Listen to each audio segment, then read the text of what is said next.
Hey, everyone, welcome back to our channel where we help you make informed decisions about finance and investments. Today, we're talking about a topic that you might have heard of but don't fully understand: short selling.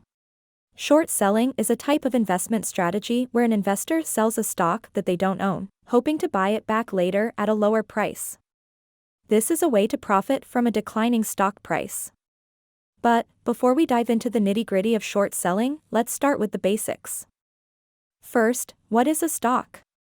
Simply put, a stock is a piece of ownership in a company. When you buy a stock, you own a small part of the company and can potentially profit from its success.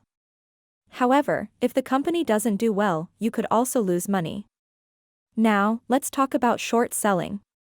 This strategy is used when an investor believes a stock's price is going to fall. The investor borrows shares from someone else, sells them, and then buys them back later when the price has gone down. The difference between the sale price and the purchase price is the investor's profit.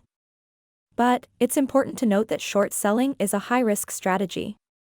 If the stock price goes up instead of down, the investor will have to buy the shares back at a higher price and could incur substantial losses. So, why would anyone want to engage in short selling?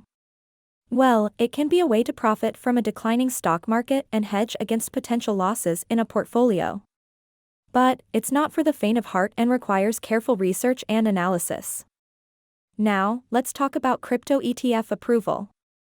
A crypto ETF is a type of investment fund that tracks the price of cryptocurrencies. This would give investors the opportunity to invest in cryptocurrencies without actually owning the underlying assets. And now, as we near the end of this video, let me ask you a favor. If you found this video informative and want to continue learning about finance and investments, hit the subscribe button and click the bell icon.